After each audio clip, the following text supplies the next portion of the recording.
안녕하세요. 자, 수학적 모델링 시간입니다. 이번 시간에도 우리가 감염병 전파에 관한 수학 모델에 대해서 한번 알아보겠습니다. 수학 모델링 자체가 지난번에도 얘기했지만 목적은 현재 어떤 현상을 잘 분석하고 그거를 분석해서 그 결과를 토대로 미래 현상을 예측하는 겁니다. 코로나와 같은 이런 어떤 감염병이 있다 합시다. 이 코로나가 사람들이 말하면은 학자들이라든지 또는 담당자의 말하면 전파력이 강하다. 그런 말을 많이 합니다. 초기 전파력이 워낙 강하다.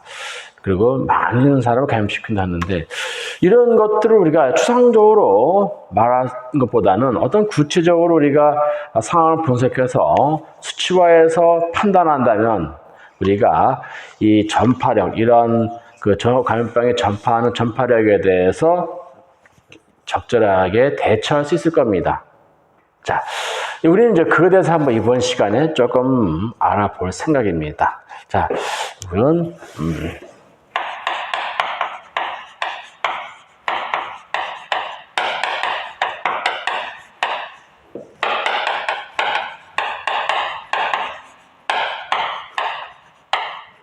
자, 우리가 한번 적자 예로 한번 시작해 보자. 여기에 이러한 집단이 있습니다. 집단. 이제 뭐 집단일 수도 있고 또는 한 지역일 수도 있고 또는 한 나라일 수도 있고 어떻게 보면 전 세계가 될 수도 있는데 우리가 이런 지역에서 여기 감염자가 있습니다. 감염자가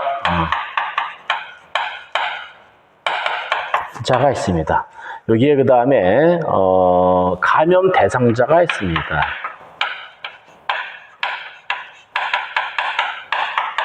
그다음에 여기가 여기가 이제 회복한 사람이 있어. 회복한 사람 이렇게 쓸까요? 회복한 사람 이렇게 씁니다. 감염자가 우리가 감염자 10명이라 하고 감염 대상자는 85명이고 회복한 사람은 이 병으로부터 회복한 사람은 5명인 이러한 상황에 대해서 한번 생각해 보죠. 자, 지난번에도 한번 얘기했지만 여기서 우리가 중요한 가정을 해드릴게. 우선은 인구의 유입이나 이주가 없습니다. 이 내에서는 이주가 되지만 요 카테고리, 요 테두리 안에서 밖으로 나가는 걸 말합니다. 그러니까 어떤 지역이라면 그 지역 밖으로 나가는 겁니다. 그런 지역으로 이주나 또는 유입도 없다라는 거. 또 두 번째가 바로 이제 사망도 없거나 출생도 없다고, 새로 태어난 아기도 없다고 가정하죠. 예. 물론 나중에 이제 이런 것까지 우리가 고려하는 모델을 만들 건데 우선 지금은 이러한 어떤 단순한 상황에 대해서 한번 우리가 언급해 보기로 하겠습니다. 자, 첫 번째 우리가 여기 생각해야 될 부분이 첫 번째가 저겁니다.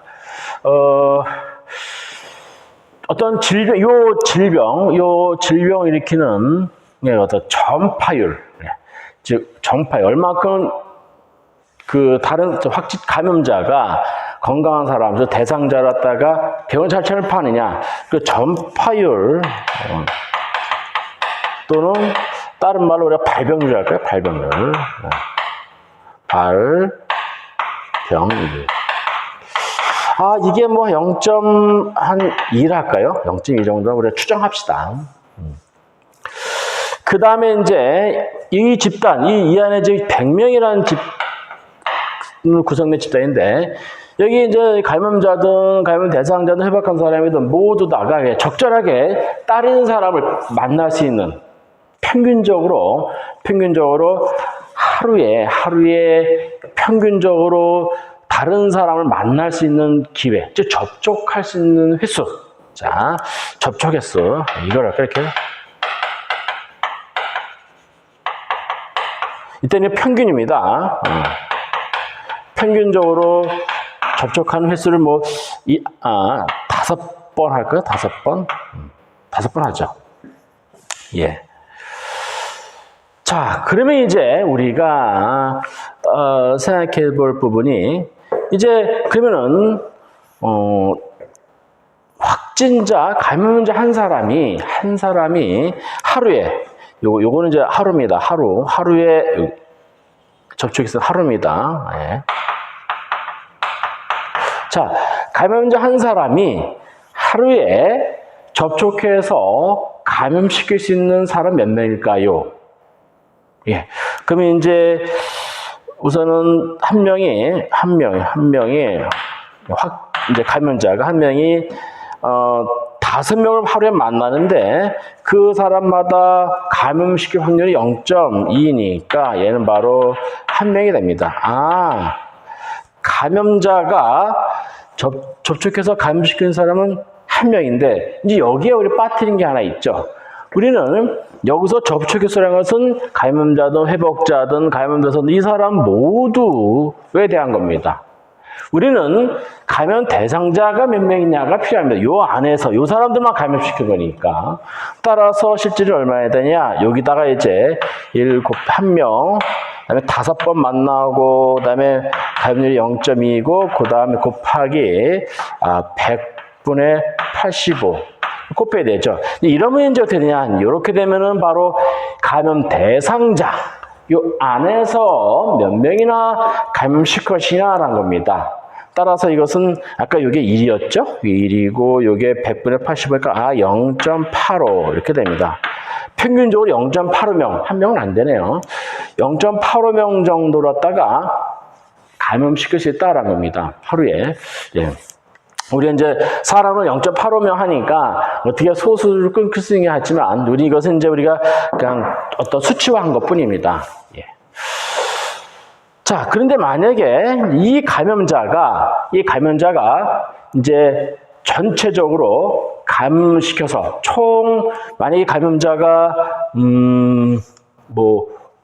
5일 동안 그 이후에 이제 5일 동안 만약에 한 명의 감염자가 5일 동안 감염시키는 총 인원수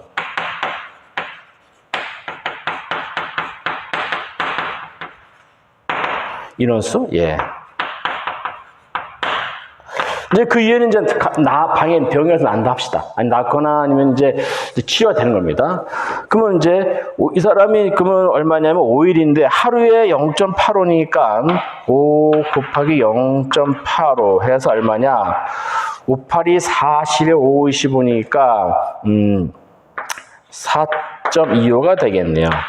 그러면 이제 이 감염자 한 사람은 5일 동안 총 한 4.25명을 갖다가 이제 감염시킬 수 있는 겁니다. 예. 이제 그 다음에 병을 다 낫다 하죠. 그러니까 우리 이렇게 생각하면은 즉 뭐냐면 한 명의 감염자가 이제 총 감염시킬 수 있는 5일 이제 동안 그 5일이라는 것은 바로 뭐냐면 이제 병이 이제 계속 몸에 이제 가지고 있다가 이제 감염시킨 거죠. 근데 오히려 이제 그러면서 이 사람은 이제 병이 되다가 어느 순간에 이제 약을 먹거나 치료해서 다 나았는 경우, 그러면 이제 이 한 명의 감염자가 총 감염시킬 수 있는 사람은 바로 4.25가 됩니다. 요게 요 숫자가 한 명의 감염자가 다시 쓸까요? 한 명의 감염자가 이 감염자가 감염시킬 수 있는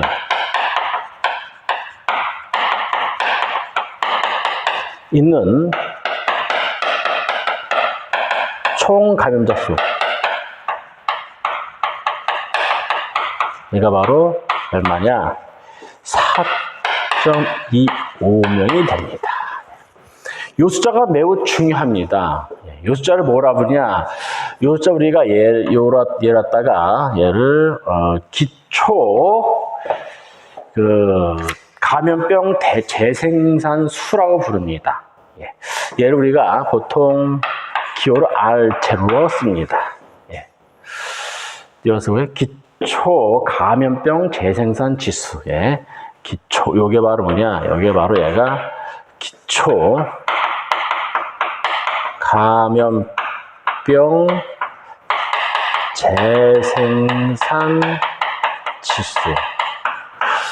다시 얘기하지만 한 명이 몇 명한테 감염을 통해서 총 감염시키는가, 그걸 얘기하는 겁니다. 네. 뭐 예를 들어서 만약에 R0가 만약에 뭐 2다. 2면은 한 사람의 환자가 2명을 감염시키고 다시 또 감염된 사람이 또 다시 2명을 이렇게 감염시키는 겁니다. 이렇게 계속 나가겠죠, 이렇게. 기하급수로 늘어나죠. 만약에 R0가 얘가, 즉 기초 감염병 재생 지수가 얘가 만약에 1이다. 이 말은 뭐냐면 한 명이 다른 사람 한 명을 감염시키고 또 다른 한 사람을 감염시키고 된다라는 뜻입니다. 극단적으로 만약 R0가 만약에 즉 기초 감염병 재생 지수가 얘가 0이다. 이 말은 이 한 명이 감염시키지 않고 혼자서 이렇게 이제 병을 치료하고 나는 겁니다. 예. 따라서 이 감염병 재생률 지수가 매우 중요할 수 있습니다. 그렇다면은 얘는 어떻게 구하느냐? 이제 그걸 한번 알아볼까요? 자, 자세히 보면 지금 요 값은 여기서 구했는데 어떻게 구했냐? 이렇게 구했습니다. R0는 바로 여기서 구했습니다. 여기 볼까요? 5 곱하기, 자, 여기 0.2 곱하기 5 곱하기, 그 다음에 100분의, 여기 85 곱하기 총 기간. 총 이 사람이 전염시킬 수 있는 총 기간. 여기서 우리가 얘를 5로 했으니까 이렇게 해서 했습니다. 자, 볼까요? 자, 여기서 우리가, 얘를 갖다가 발병률을 갖다가 어떤 집의 발병률을 문자화해서 얘를 갖다가 알파라고, 우리가 한 명당 접촉할 수 있는 평균적인 접촉 인원수, 우리가 N이라 할까, N. 그 다음에 여기는 총 전체, 이 집단 전체 인원입니다. 우리가 얘를 라지나 하죠, 라지나 할까요? 그리고 지난번에도 한번 얘기했지만 감염자 수를 우리가 시간 t에서의 감염자 수를 it라고, 대상자를 갖다가 st라고. 자, 회복한 사람은 우리가 이렇게 합시다. 이랬다가 회복이니까 리커버리 써가지고 RT를 할까요? 그럼 이게 성립합니다. 전체 총 인원수는 바로 감염자에다가 그 다음에 감염 대상자에다가 플러스 회복자 이렇게 됩니다. 자, 여기서 이제 다시 돌아와서 이렇게 되는데, 여기서 보면 얘가 바로 총 전체 인원수가 되고, 여기는 바로 감염 대상자에 해당되는 사람 수의 수고, 여기는 바로 기간이 됩니다. 기간 이렇게 됩니다. 네. 기간을 우리가 얘를 기간을 조금 기로 데이 이렇게 할까, 이렇게 쓸까요? 예. 자, 여기서 얘를 살짝씩을 바꿔보면 알파 곱하기 n분의 n 이렇게 됩니다. 곱하기는 바로 d 곱하기 st 이렇게 됩니다.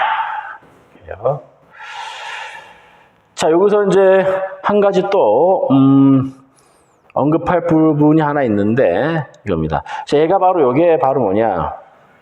이게 저겁니다. 이게 바로 아까 얘기했죠?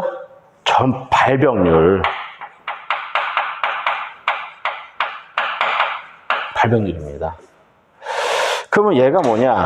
요거는 뭐냐면은 요것은 접촉하는 횟수인데 전체 인원 중에서 전체 초인원 중에서 접촉하는 일수니까 얘는 접촉하는 비율에 해당되죠. 우리가 확률적 관점에서 바라본다면은 총 전체 인원 중에서 접촉하는 인원이니까 바로 얘가 접촉하는 비율, 접촉률 할까? 접촉률? 네, 이렇게 됩니다.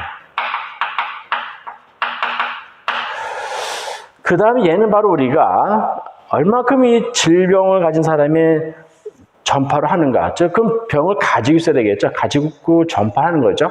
그러니까 얘는 바로 어떤 병을 전파하는 기간, 전파 기간이다. 전파 기간. 이렇게 됩니다. 뭐 얘야 뭐 이쪽 가면 대상자고. 자, 우리가 여기서 이제 한번 생각해 볼 부분이 이제 발병률은 얘는 어떤 그런 질병, 이게 그 뭐 환자의 특성이나 또는 이 감염병의 원인이 되는 바이러스나 세균의 특성이니까 이거는 뭐 고정됐다 하고, 이 접촉률이냐면 사람 사이의 관계, 사람 사이에 만나는 거거든요. 예.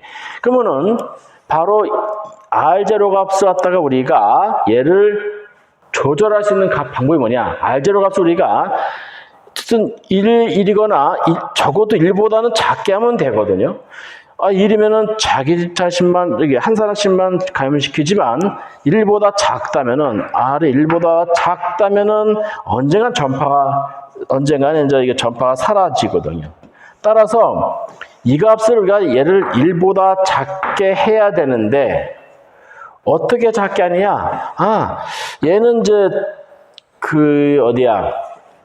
세균이라든지 그 바이러스 특성이니까 좀 넘어가고, 요 부분은 우리의 사람들 노력으로도 충분히 가능하거든요. 줄일 수가 있거든요.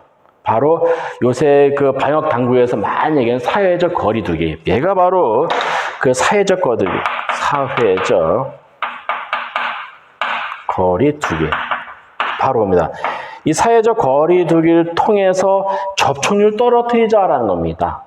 얘를 떨어뜨리면은 R0 값이 떨어질 것이고, R0 값이 떨어지면은 얘를 그만큼 병은 통제될 것이 아니냐. 또 이런 것도 있습니다.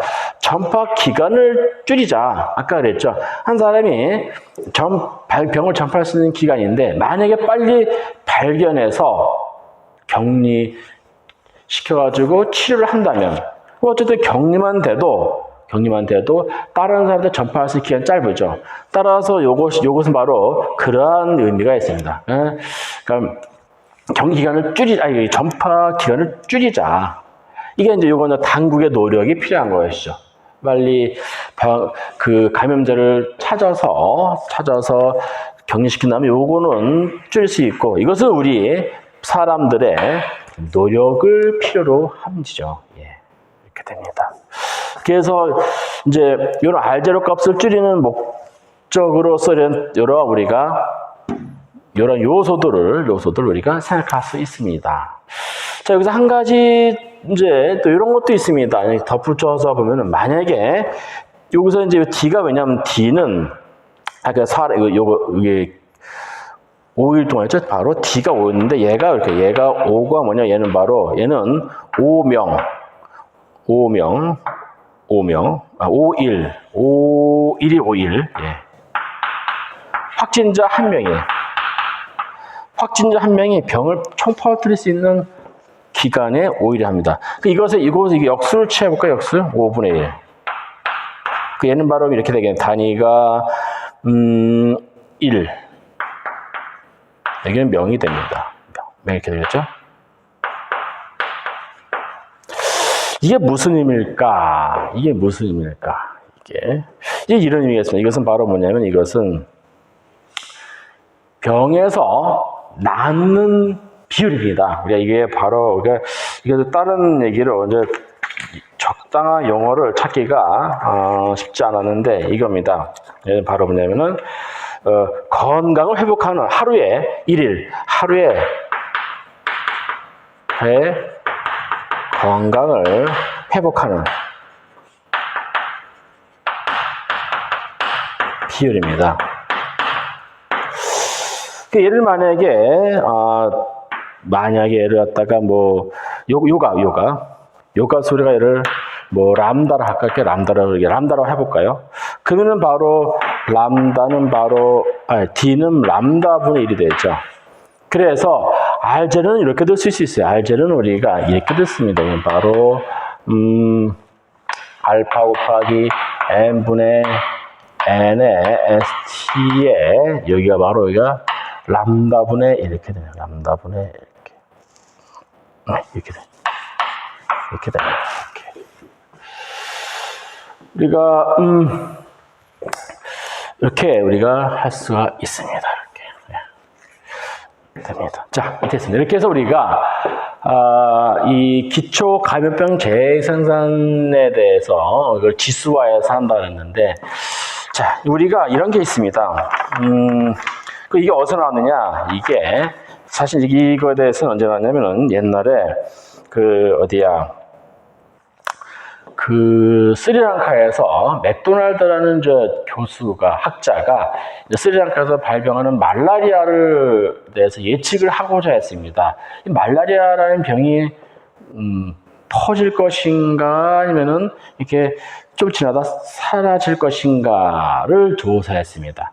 그러면서 이제 이러한 개념을 만들고 그 다음에 그 사람이 이제 그 말라리아 병에 대해서 이제 이 사람이 조사해 보니까 말라리아 같은 경우 조사해 보니까 R제로 값이 10이라는 값이 나왔습니다. 10이라는 값. 이 말은 뭐냐면 한 명이 10명 한 명에 대해서 10명이 감염자가 생기는 겁니다.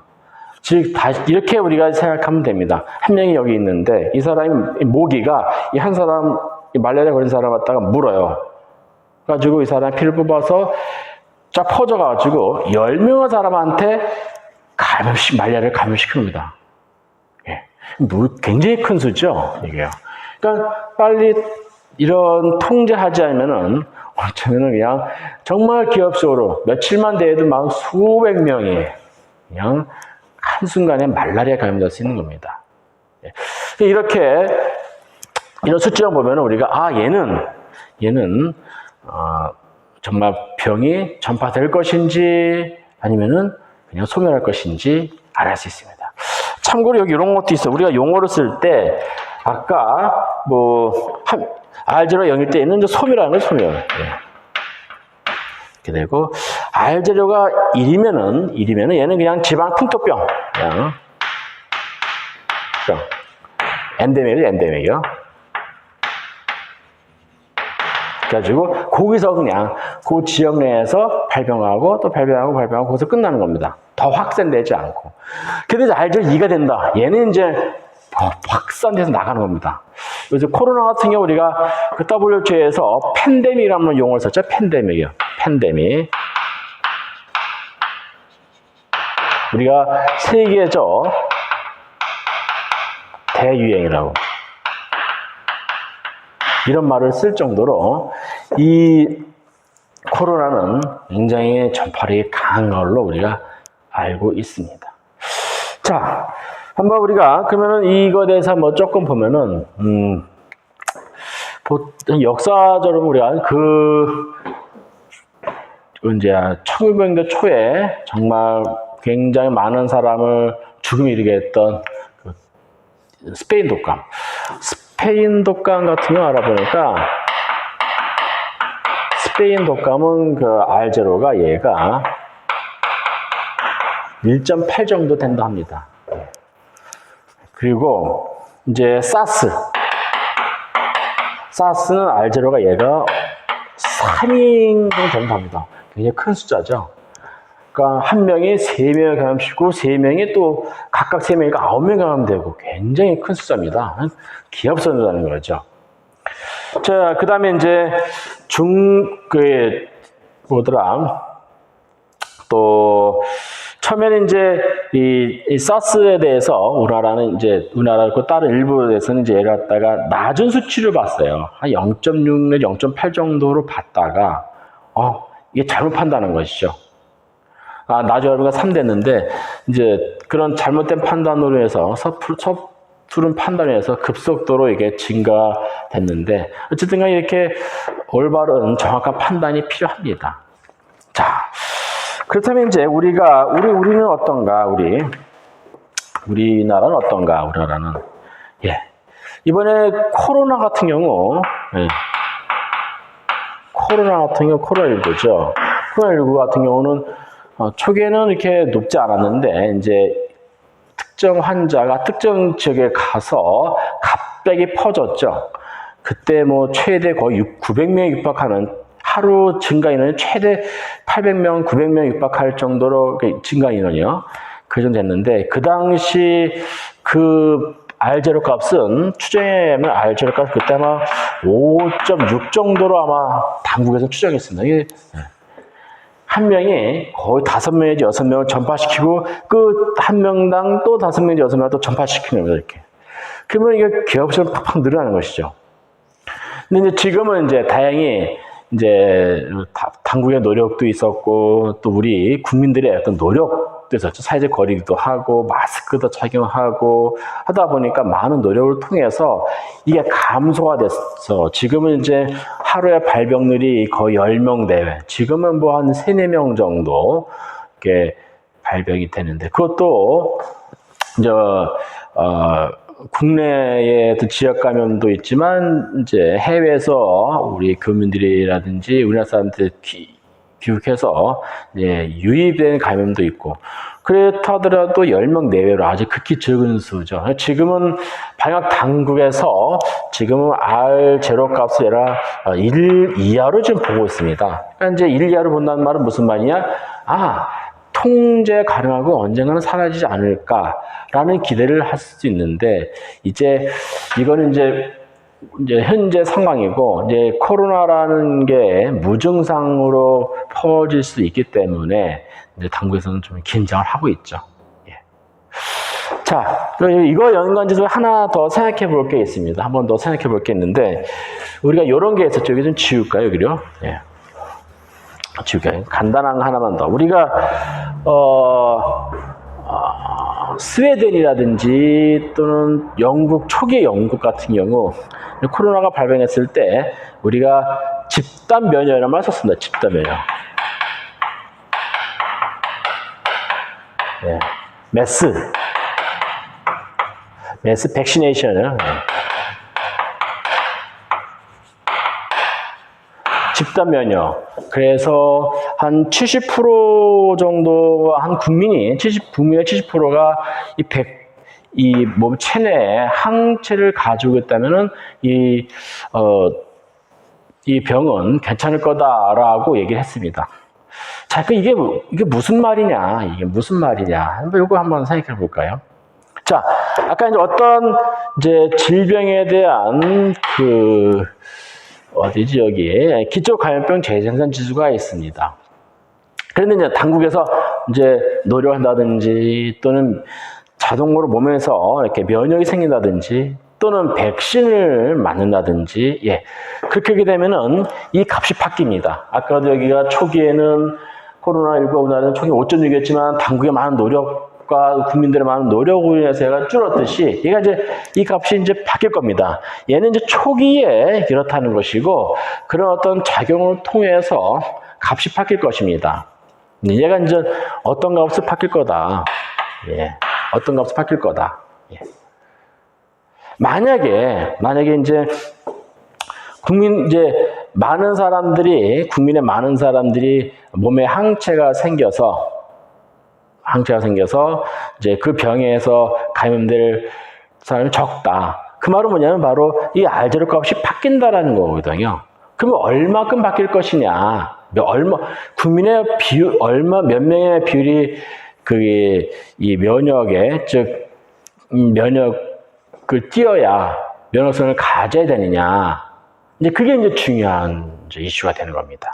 자, 만약에 초기에는 R0가 있었는데, 어떤 감염병 R0가 있었는데, 국민의 몇 퍼센트 일정 비율이 만약에 백신이라든지 면역이 생겨서 줄는다면은 이렇게 되겠죠. 바로 그 1/X 이렇게 놓을 수 있습니다. 여기서 얘는 바로 뭐냐? 얘는 이제 비율입니다. 비율. 즉 국민의 비율 또는 면역이 생긴 사람. 면역이 생긴 사람의 비율입니다. 그러면 이제 실제로 값에 대해서 그 면역이 생긴 사람의 비율만큼 빼면은 빼가지고 곱해버리면 얘는 분명히 새로운 이제 재생산 지수가 생길 겁니다.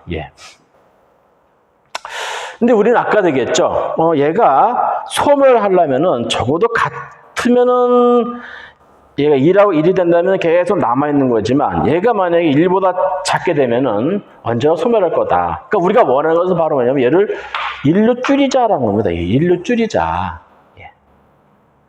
1로 줄이면 이제 언젠가는 사라질 거다라는 거죠. 자, 그래서 얘를 저기 계산해 보면 이렇게 됩니다. X는 바로 이렇게 됩니다. 1 빼기 바로 R0분의 1 이렇게 됩니다. 즉 초기에 어떤 기초 감염된 재생산 지수가 있는데 이제 그거 가지고 우리가 계산했을 때 인구 비율이 어느 정도 이상만 되면은 이제 이 R 값 즉 이 재생산 지수가 1보다 작게 돼서 이 병은 이제 사라질 거다라는 걸 우리가 그렇게 생각할 수 있는데 그러면 얼마가 돼야 되냐? 스웨덴 같은 경우 70%를 얘기했습니다. 70% 정도 국민이 이렇게 면역, 즉 생기면 된다라고 그러면은 괜찮다라고 했는데 그 70%가 되려면은 얼마냐? 즉 이 말은 X가 바로 0.7이죠. 0.7. 그러면 이때 R 값이 얼마가 되느냐? R0 값은 얘는 한 3.5가 되면은 대략 3.5 정도 되면은 X는 바로 71% 정도 나오더라고요. 이렇게 여기 나오면 이렇게. 여기다가 3.5를 여기다 집어넣고 계산을 하면은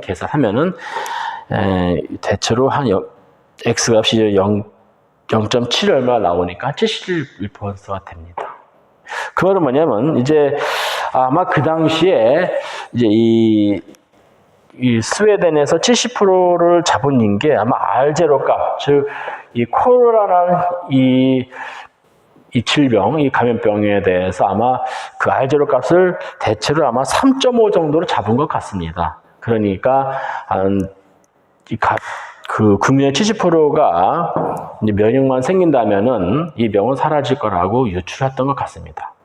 이렇게 어떤 감염병에 대해서 우리가 그냥 추상적으로 얘기하기보다는 실제 그런 어떤 그 환자라든지 또는 감염자 수 그런 걸 다 연구를 토대로 해서 우리가 그걸 수치화해서 이 감염병이 어떻게 될 거다라고 우리가 예측할 수가 있는 것입니다. 자, 여기까지 한번 수고하셨습니다.